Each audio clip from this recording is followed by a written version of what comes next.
అపోస్తుల కార్యము గ్రంథము 13వ అధ్యాయము 21-22 వచనాలు చదువుకుందాం. రెఫరెన్స్ మళ్ళీ చెప్పనీయమ్మా. అపోస్తుల కార్యము గ్రంథము 13వ అధ్యాయము 21-22 వచనాలు చదువునా. ఆ తరువాత వారు రాజు కావాలని కోరగా దేవుడు బెన్యామీను గోత్రీయుడును కీషు కుమారుడునైన సౌలును వారికి 40 ఏండ్ల వరకు దయచేసాను. తరువాత అతనిని తొలగించి దావీదును వారికి రాజుగా ఏర్పరిచెను. మరియు ఆయన నేను యెష్షయి కుమారుడైన దావీదును కనుగొంటిని, అతడు నా ఇష్టానుసారుడైన మనుషుడు, అతడు నా ఉద్దేశములన్నీ నెరవేర్చునని చెప్పి అతని గూర్చి సాక్ష్యం ఇచ్చాను. చాలా అందరూ స్తోత్రం చెల్లిద్దామా.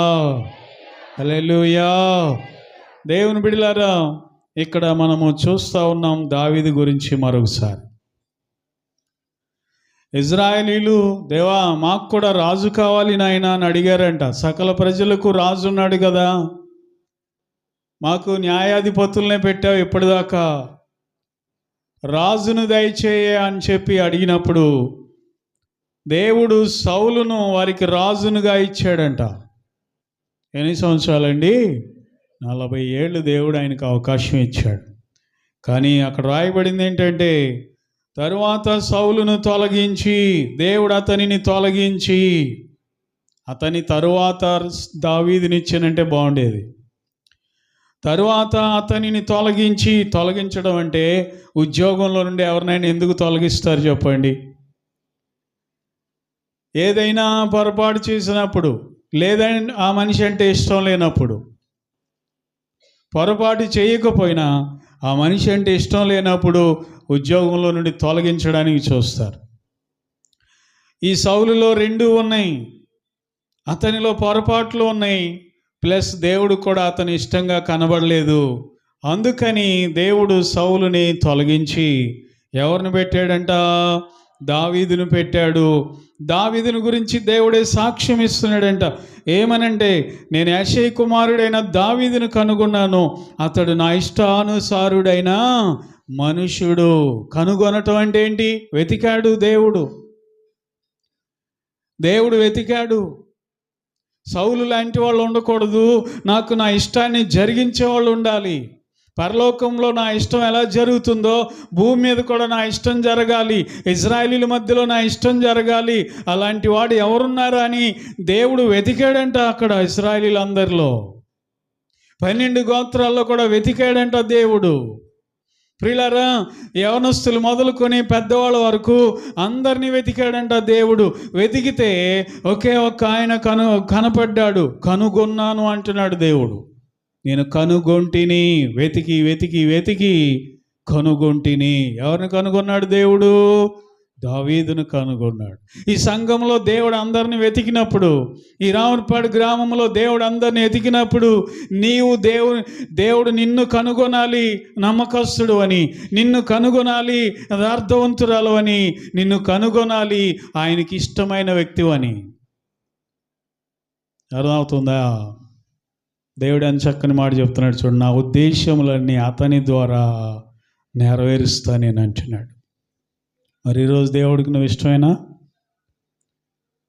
దేవుడు అంటే నీకు ఇష్టం కాబట్టి మంచైనా పొద్దున్నే వచ్చి కూర్చున్నావు మందిరంలో. కానీ దేవునికి నువ్వు ఇష్టమైనా? ఈరోజు ఇక్కడ నిలబడి నేను ఇష్టమైనా దేవునికి? మన జీవితాలు దేవునికి ఇష్టమైనా? దేవునికి స్తోత్రం కలుగును గాక. హల్లెలూయా. కదండి, జయరాజు ఉన్నాడు, మైక్ పెట్టడం ఆయనకి ఇష్టం. పొద్దున్నే వచ్చేస్తాడు, నేను చెప్పినా చెప్పకపోయినా. ప్యాడ్ కొట్టడం వాళ్ళకి ఇష్టం, యవనస్తులకి, జాషువాకి కానీ సంతోష్ కానీ. అది కొడుతుంటే వాళ్ళకి ఎంతో ఆనందం. లేకపోతే నేను డబ్బులు ఇవ్వకపోయినా సరే వచ్చేస్తున్నారు ఇష్టం కాబట్టి. ఒక ఆయన అయితే 68,000 పెట్టి ప్యాడ్ కొనుక్కున్నాడు. సైకిల్ రామనాళ్ళ అబ్బాయే కాదు, ఇంకొక కుర్రాడు మన సింహాచలం వాళ్ళ అబ్బాయి భారత్ 68,000 రూపాయలు. వెళ్ళేటప్పుడు ప్రార్థన చేయించుకుని ఎంత అయింది కనుక్కొని 2-3 షాపుల్లోకి వెళ్ళని చెప్పా. అన్ని చోట్ల అదే రేటు ఉంది. 68,000 రూపాయలు ప్యాడ్ కొనుక్కోండి. ఆ ప్యాడ్ అంటే ఆయనకి చాలా ఇష్టం. వాళ్ళ తల్లిదండ్రులు సర్ప్రైజ్ గిఫ్ట్ ఇచ్చారు ఆయనకి, ముందు చెప్పకుండా కొంటున్నానని. దేవుని బిడ్డలారా, కొంతమందికి పాటలు పాడడం అంటే ఇష్టం. కొంతమంది ఇదిగో మా సిస్టర్ లాగా బైబిల్ చదవటం అంటే మహాశ.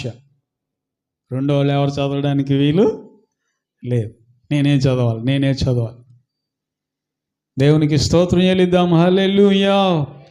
ఇలాగున దేవుడు అంటే మనకి ఇష్టమే, ఆయన పాటలు అంటే ఇష్టమే, ఆయన వాక్యాలంటే ఇంకా ఇష్టం. కొంతమంది వాక్యాల కోసం వచ్చేవాళ్ళు ఉన్నారు. వర్తమానం వినాలి, ఈరోజు పాస్టర్ గారిలోని దేవుడు ఏం మాట్లాడతాడో ఆ వర్తమానం నేను వినాలి, ఆ మధురమైన మాటలు వినాలి, ఆ తేనె లాంటి జుంటి తేనె దారులు లాంటి ఆ మాటలు వినాలి అని చెప్పి దేవుని బిడ్డలారా వాక్యం కోసం వచ్చేవాళ్ళు ఉన్నారు. ఒక ఆమె అయితే భర్తను కూడా ఎదిరించి వచ్చేస్తుంది కోటాలకి, ప్రార్థనలకి.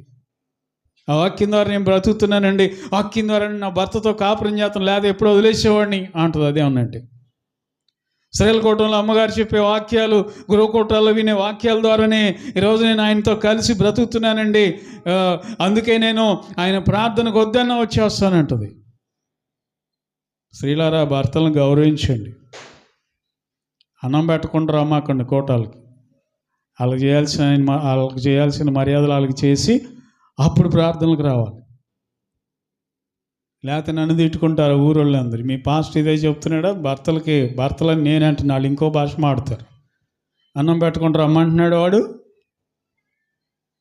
చూసారా, అందరికీ నేను లోకు అనమాట. కాళ్ళ దగ్గర పట్టాలంటే వాడిని గుమ్మం దగ్గర అందరు దాని మీద తుడిచి లోపలికి వస్తారు. కాబట్టి అందరూ ఆబురద నా మీద వేస్తారు. అవునా కదా? మీరు తిట్లు తినమాకండి, నన్ను కూడా. కాబట్టి ఇలాగున దేవుని మందిరంలో మనకి రకరకాలుగా ఇష్టాలు ఉన్నాయి. దేవుడు అంటే ఇష్టం, కానీ ప్రశ్న ఏంటంటే దేవునికి నువ్వు ఇష్టంగా ఉన్నావా? నీ ప్రవర్తన ఇష్టంగా ఉందా? నీ మాటలు, నీ నడవడిక, నీ క్రియలు, నీ చూపులు దేవునికి ఇష్టంగా ఉన్నాయా? దేవుని బిడ్డ, నువ్వు ప్రార్థన చేస్తే దేవుడు ఇష్టపడుతున్నాడా? నీ ప్రార్థన అంగీకరిస్తున్నాడా? నువ్వు పాటలు పాడితే దేవుడు సంతోషపడుతున్నాడా? నువ్వు వాయిద్యాలు వాయిస్తుంటే పరలోకమందున్న దేవుడు ఆనందిస్తున్నాడా? లేకపోతే వీడు కూడా కొడుతున్నాడా, వీడు కూడా పాడుతున్నాడా అనుకుంటున్నాడా దేవుడు? లేకపోతే నాలాంటి వాళ్ళని చూసి వీడు కూడా వాక్యం చెప్తున్నాడా అనుకుంటున్నాడా దేవుడు? దేవుని బిడ్డలారా, ఈరోజు మనము దేవునికి ఇష్టంగా జీవించాలి. సౌలు వలె కష్టంగా ఉండకూడదు దేవునికి. సౌలు దేవునికి కష్టంగా బ్రతికాడు. ఎందుకు పెట్టానా ఇతనిని రాజుగా? ఎందుకు ఇచ్చానా ఈ గాడిదలను కాసుకునేవాడిని? రాజు పదవి ఎందుకు ఇచ్చానా అని దేవుడు బాధపడ్డాడండి. ఏంటి మనోడు ఉద్యోగం ఏంటండి రాజు అవ్వకముందు? చెప్పాలి, గాడిదలను కాసుకునే ఉద్యోగం. దేవుడు ఆశీర్వదించాలంటే ఎలాంటి వాళ్ళైనా దేవుడు హెచ్చించగలడు. అందుకే మన గృహకూటంలో నేర్చుకున్నాం మనం. నజరేతు నుండి మంచిది ఏదైనా రాగలదా అని ప్రశ్నించాడు ఒక ఆయన. నజరేతులో నుండి లోకరక్షకుడు ఎలా పుట్టాడు అంటాడు ప్రశ్న. నజరేత్ అనేది మంచిది కాదనమాట. నజరేత్ అనేది నాగరికత తెలియని ఊరు అనమాట. నజరేత్ అనేది ఆ ఊర్లో ఒక్కడ కూడా మంచివాళ్ళు లేడనమాట. ఆ నజరేత్ అనే ఊర్లో అందరూ పాడైపోయిన వాళ్ళే. అదే నజరేతును దేవుడు కోరుకొని యేసయ్య ఊర్లో పెరిగాడు. దేవదూతల చేత కూడా పలకబడింది నజరేయుడైన యేసు అని. ఆమేన్, హల్లెలూయా. చెప్పాలి అందరూ హల్లెలూయా. అందరూ స్తోత్రం చెల్లిద్దామా? యేసయ్యే చెప్పుకున్నాడు, నేను నజరేయుడైన యేసుని. సౌలా, నీవేళ నన్ను హింసిస్తున్నావు అంటే, ప్రభువా నువ్వెవడు అంటాడు. సౌలు అంటాడు, నువ్వు హింసిస్తున్న నజరేయుడైన యేసును నేనంట. ఆ ఊరు చెడిపోయింది అయినప్పటికీ, ఆ ఊరు పాడైపోయింది అయినప్పటికీ, ఆ ఊరిలో ఒక్క మంచోడు లేకపోయినప్పటికీ, ప్రియులారా ఆ ఊరు పేరు చెప్పుకున్నాడు యేసయ్య. ఆ ఊరి వాడిని చెప్పుకున్నాడు. అంటే చెడిపోయిన గ్రామానికి కూడా మంచి పేరు తేగలడు, చెడిపోయిన వ్యక్తికి కూడా మంచి పేరు తేగలడు, పాడైపోయిన అధోగతిలో ఉన్న మనిషిని కూడా మన దేవుడు నిలవబెట్టగలడు. నజరేత వద్దురా ఊరు అనేవాళ్ళు అంట. అప్పుడు ఒరే వీడు నజరేతోడురా అని తిట్టేవాళ్ళు అంట, హేళన చేసేవాళ్ళు అంట ఆ రోజుల్లో. నజరేత్ అంటేనే ఒక మంచితనం అనేది లేదంట అక్కడ. అందుకని నతనేలు అంటాడు, నజరేతు నుండి మంచిదే, యేసు ప్రభు వచ్చాడయ్యా, మేము ఆయన కనుగొన్నామంటే నజరేతు నుండి మంచిది ఏదైనా రాగలదా అంటాడు. రావడం కష్టం కదా. అక్కడి నుండి ఎలా వచ్చాడు ఆయన, ఎలా పుట్టాడు, అక్కడ ఎలా పెరిగాడు. కాబట్టి సౌలు గాడిదలను కాసుకునేవాడైనా కానీ, సరిగా కిరీటం ఎలా పెట్టుకోవాలో తెలియని వాడైనా, రాజవస్త్రాలు ఎలా ధరించాలో తెలియని వాడైనా సరే, సింహాసనం మీద ఎలా కూర్చోవాలో తెలియని వాడైనా సరే, గాడిదల మీద కూర్చునేవాడు సింహాసనం మీద ఎలా కూర్చుంటాడు, అదే స్టైల్లో కూర్చుంటాడు కదా. మనలో మన మాట. దేవునికి స్తోత్రం, హల్లెలూయా. అందరు స్తోత్రం చేయలేద్దామా? నీకు అర్థమవుతుందా? కోపంతో చెప్పినట్టుందా వాక్యం? గాడిదలు కాసే వ్యక్తి సింహాసనం మీద అటు కూర్చుంటాడు. నేను అనుకుంటాను బహుశా ఆయనకు చూడండి అందరు తలకాయ లేపి. మనమైతే మామూలుగా చక్కగా దర్జాగా ఇట్ట కూర్చుంటాం. మనోడైతే ఇట్ట కూర్చుని ఉంటాడు ఇంట. ఎందుకని? అయ్యే అలవాటు ఆయనకి, గాడిదలు కాసే అలవాటు. ఆయన పరిస్థితి చెప్పడానికి యాక్షన్ చేసి చూపిస్తున్నా. అలాంటి వాడిని దేవుడు గొప్పవాడిని చేశాడు. దేవునికి స్తోత్రం, హల్లెలూయా. గాడిదల వెనకాల తిరిగే వ్యక్తిని తీసుకొచ్చి దేవుడు సింహాసనం మీద కూర్చుండబెడితే దేవునికి ఇష్టడుగా బ్రతకల, ఆయన ఇష్టం వచ్చినట్టు బ్రతికాడు. ఈ రోజున మన ఇష్టం వచ్చినట్టు బ్రతికితే దేవుడు ఇష్టపడ్డాడండి. న్యాయాధిపతుల గ్రంథం ఆఖరి అధ్యాయం ఆఖరి వచనంలో చూడండి. న్యాయాధిపతుల గ్రంథం ఆఖరి అధ్యాయం ఆఖరి వచనంలో చూడండి. ఆ దినములలో ఇశ్రాయేలీయులకు రాజు లేడు, ప్రతివాడును తన తన ఇష్టానుసారంగా ప్రవర్తించుచు వచ్చెను. ఆ ప్రజలంట దేవుని ఇష్టాన్ని జరిగించలేదంట, వాళ్ళు తమ ఇష్టానుసారంగా బ్రతికారంట. ఈ రోజుల్లో కూడా అలాగే ఉన్నారు మనుషులు. ఎవరి ఇష్టం వాళ్ళదే, ఎవరి రూల్ వాళ్ళదే, నో రూల్స్. అర్థమవుతుందా? ఏ రూల్ పాటించాల్సిన అవసరం, ఎవరి ఇష్టానుసారం వాళ్ళదే. దేవునికి స్తోత్రం కలుగును గాక. మన దారిలో మనం వెళ్తుంటే రాంగ్ రూట్లో వచ్చి మన మీద కళ్ళారు చేసేవాళ్ళు ఉన్నారు. అంటే తప్పుకోవేంటి అని, అరే బాబు నువ్వు రాంగ్ రూట్లో, నువ్వు చెప్పేదేంటి నాకు, నువ్వు పోలీసువా అంటాడు. అదే అన్నట్టు అంటారా? ఎవరి ఇష్టం వాళ్ళు.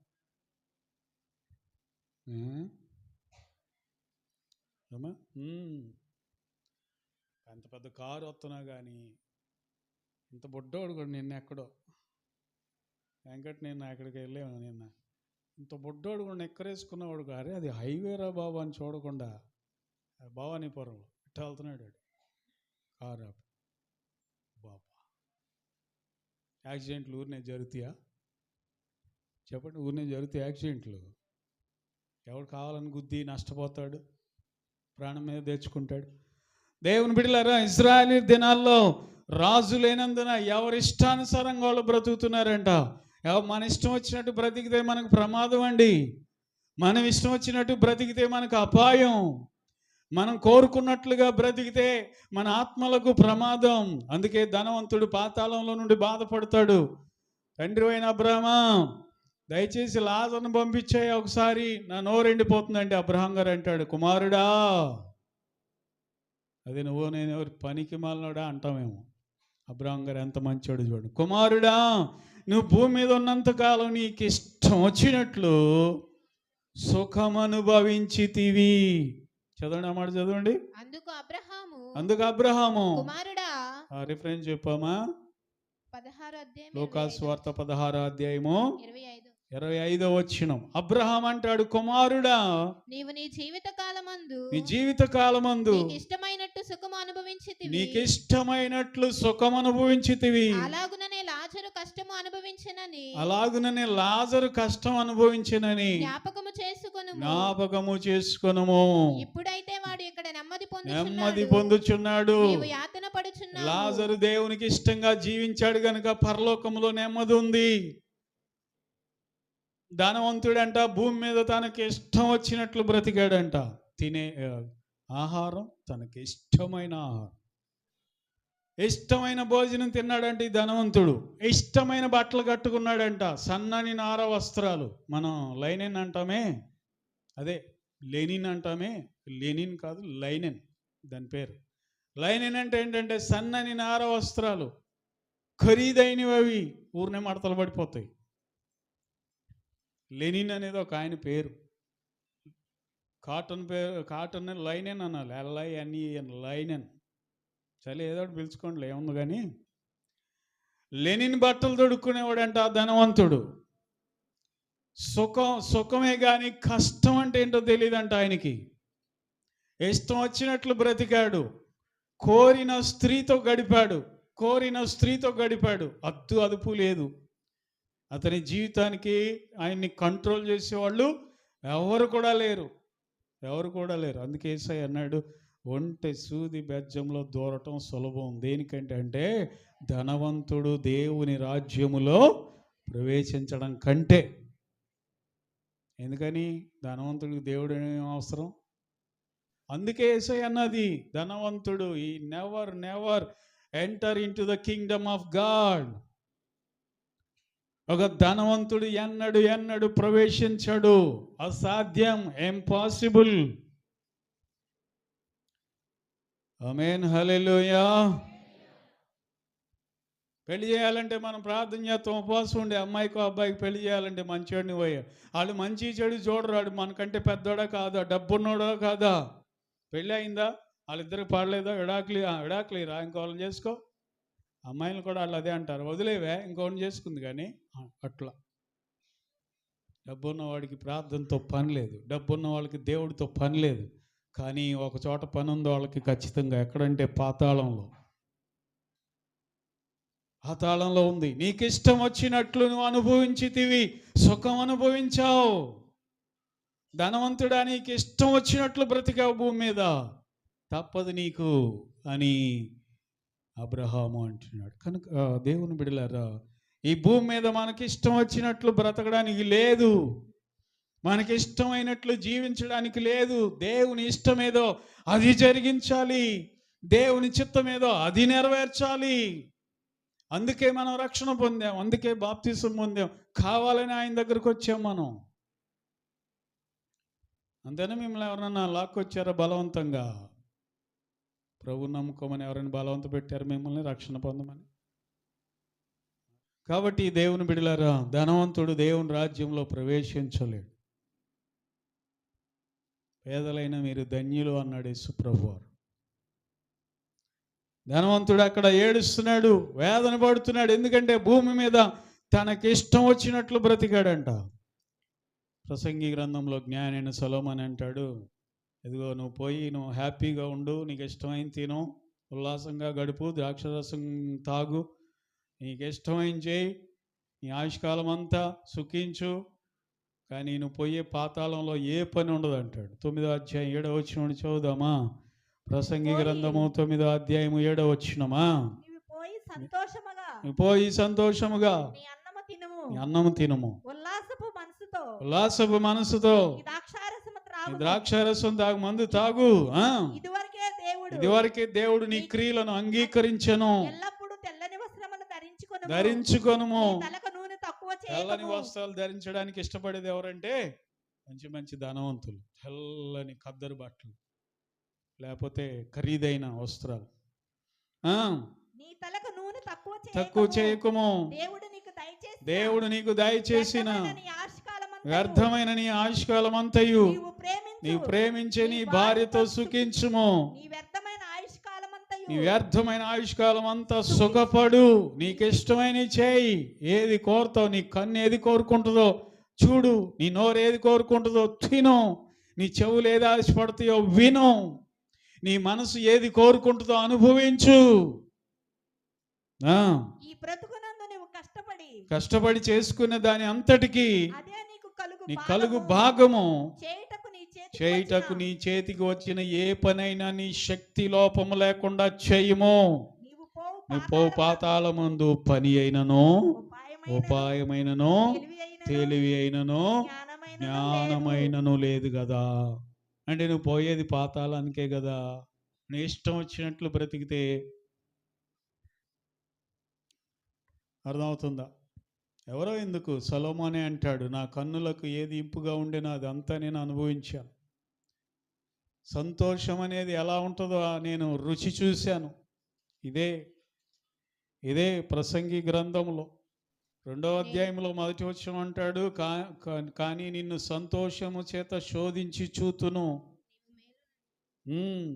మేలు అనుభవించి చూడమని 4వ వచనంలో అంటాడు, నేను గొప్ప పనులు చెయ్యబూనుకొంటిని. నా కోసం ఇల్లు కట్టించుకున్నా, ద్రాక్ష తోటలు నాటించా, నా కొరకు తోటలను శృంగార వనములను వేయించుకున్నా, వాటిలో సకల విధములైన ఫలవృక్షములు నాటించా, చెరువులు తవ్వించా, నారుమళ్ళకు నీరు పారించాను, నా పనికత్తెలను సంపాదించుకున్నాను, దాసులు ఉన్నారు నాకు, నాకంటే ముందుగా ఉన్నవారు అందరికంటే ఎక్కువ పశువుల మందలు గొర్రెల మందలు బహు విస్తారంగా ఉన్నాయి.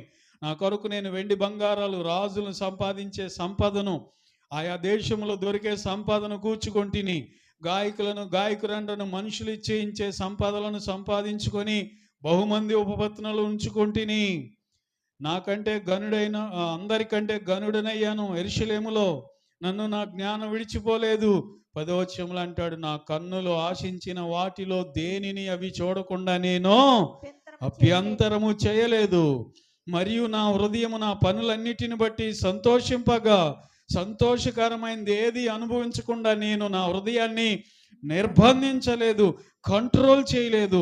ఇదే నా పనుల అన్నిటి వల్ల నాకు దొరికిన భాగ్యము.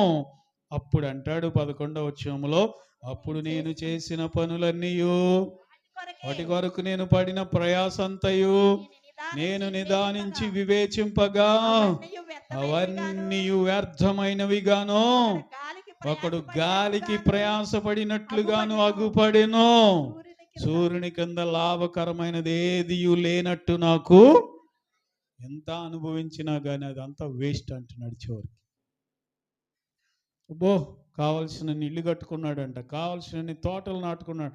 అక్కడ అంటున్న మాట, నా కన్ను ఏదైతే కోరుకుందో చూడకుండా దాన్ని ఆపలేదంట. కన్నుల్ని నువ్వు చూడొద్దు అనలేదంట సొలొమోన్. తన మనసుకి ఏది ఇష్టమైందో మనసును ఆపలేదంట. అనుభవించి ఎంజాయ్ చేయి అన్నాడంట. అందుకే 1000 మంది భార్యలను కలిగి ఉన్నాడు. చివరికి ఎగమేయడండి. దేవునికి దూరం అయిపోలా, దేవునికి దూరం అయిపోలా. దేవుడు చెప్పిన వినని స్థాయికి వెళ్ళిపోయాడు. 2 సార్లు దేవుడు హెచ్చరించాడంట, నా కుమారుడు నువ్వు ఆ పని చేయొద్దు అని. తల్లి కూడా హెచ్చరించింది సామెతల గ్రంథంలో, నా కుమారుడు అని బలమును స్త్రీలకు వద్దయ్యా అని. లెమూయేలు, నా కుమారుడా నీ బలాన్ని ఎవరికి ఇవ్వద్దు, స్త్రీలకు వద్దని హెచ్చరించి, తల్లి మాట వినలా, దేవుడి మాట వినలా, దైవజనుల మాట వినలా, ఇష్టం వచ్చినట్టు అనుభవించి చివరికి ఒకటే మాట అంటాడు, అంతా వేస్ట్, అంతా ధనవంతుడు ఏమయ్యాడు చివరికి, అంతా జ్ఞానం బోధించిన వాడు ఏమయ్యాడు చివరికి, జ్ఞానశూన్యుడైపోయాడు. అంత వివేకం కలిగిన వాడు వివేకము లేని శూన్యుడైపోయాడు సొలొమోన్. కాబట్టి మనకిష్టం వచ్చినట్లుగా ఈ లోకములో జీవించుట ప్రమాదం. యవనస్తులారా, మీకు ఇష్టం వచ్చినట్లుగా బ్రతకూడదని వాక్యం చెప్తుంది. దేవునికి ఇష్టమైన వారుగా మనము జీవించుదముగాక. హల్లెలూయా చెప్దాం, హల్లెలూయా. అందుకే మన బట్టల విషయంలో, మన తిండి విషయంలో, ఆడంబరాల విషయంలో మన ఇష్టాలు నెరవేర్చుకోకూడదు. దేవుని ఇష్టాన్ని జరిగించుకోవాలి.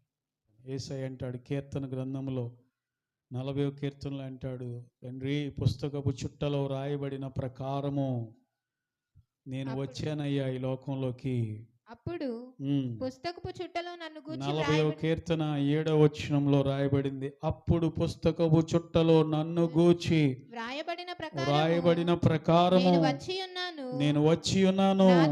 నా దేవా, నీ చిత్తము నెరవేర్చుట నాకు సంతోషము. నీ ధర్మశాస్త్రము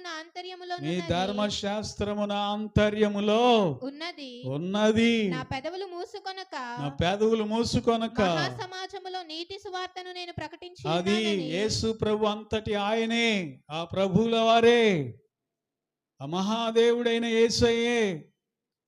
తండ్రి చిత్తం ఒకటి ఉందని, తండ్రి ఇష్టాన్ని నెరవేర్చడానికి వచ్చాడు ఆయన. మరి నువ్వు నేనెంత, మనం ఏ పాటి వాళ్ళం? అర్థమవుతుందా? సిలువ మరణం కూడా ఆయనకి ఇష్టం లేదు. వాస్తవానికి కొరడా దెబ్బలు కొట్టించుకోవడం యేసయ్యకి ఇష్టం లేదు. సిలువకి ఎక్కడం ఆయనకి ఇష్టం లేదు. కానీ తండ్రి ఇష్టం అది. తండ్రి ఇష్టాన్ని జరిగించాడు. పైగా ఒకసారి ప్రార్థన చేసి చూద్దామని ప్రార్థన కూడా చేశాడు యేసు ప్రభువారు. తండ్రి, నీకు ఇష్టమైతే ఈ శ్రమల గిన్నెను నా దగ్గర నుండి తొలగించయ్యా అన్నాడు. మనం కూడా అదే ప్రార్థన చేస్తాం. యేసునామములో ఈ రోగం పోవునుగాక అంటాంలేమో. దేవుని చిత్తమైతే తీసేయ్యా రోగం, లేకపోతే అలాగుంచయ్యా అంటామా? యేసునామములో ఈ పోలీస్ కేసు పోవునుగాక అంటాం. ప్రభువా నీకు ఇష్టమైతేనే తీ, లేకపోతే నన్ను నలగొట్టడు, నీకు ఇష్టమైతే ఉంచు అంటామా? దేవుని చిత్తమైతే ఇది చేయి, ఏం చేస్తాం? ఆయన చిత్తం అది. ఆయన ఇష్టాన్ని నెరవేర్చడానికి వచ్చాడు యేసు ప్రభువారు. క్రిస్మస్లోనేమో మనమేమో పండగలు చేసుకుంటుంటే, మనమేమో పప్పలు చేసుకుంటుంటే, మనమేమో కొత్త బట్టలు వేసుకుంటుంటే, మనమేమో ఇళ్లకు రంగులు వేసుకుంటుంటే, యేసు ప్రభువారేమో ఉన్న అందాన్ని కూడా పోగొట్టుకొని కురూపిగా మారి మన కోసం రక్తాన్ని చిందించి ఆఖరి బొట్టు వరకు మన కోసం కాచి కురూపిగా అందరి ఎదుట మారిపోయి చనిపోయాడు. ఆయన చనిపోయాడు, మనకు సంతోషం ఇచ్చాడు. యేసయ్య ఎప్పుడు కూడా తన ఇష్టాన్ని నెరవేర్చుకోలేదు. తండ్రి తనకు ఒక రూట్ మ్యాప్ ఇచ్చాడు. తండ్రి అయిన దేవుడు ఆయనకు ఒక రూట్ మ్యాప్ ఇచ్చాడు, ఒక పుస్తకం ఇచ్చాడు. ఇదిగో నువ్వు ఇలా వెళ్ళాలి నా కోసం భూమి మీదకి అని. దాని ప్రకారమే చేశాడు కదా. అమ్మలారా, ఈ భర్త హింసిస్తున్నాడని, ప్రభు ఈ భర్తను తీసేయి, నాకు విడాకులు ఇచ్చాయి అనవు దేవుణ్ణి అంటావు అన్నమా? అంటారా అనరా? వద్దు నాయన, అసలు వద్దే వద్దు. ఏమో నిన్ను నలగొట్టడానికి దేవుడు ఇచ్చాడేమో, అసలు వద్దే వద్దు. పాస్టర్ గారు ఇద్దరిని కూర్చోబెట్టి చెప్తుంటే ఒకటే అంట, మీకు తెలియదు అమ్మగారు అతని గురించి, ఆమె గురించి అసలు మీకు తెలియదండి.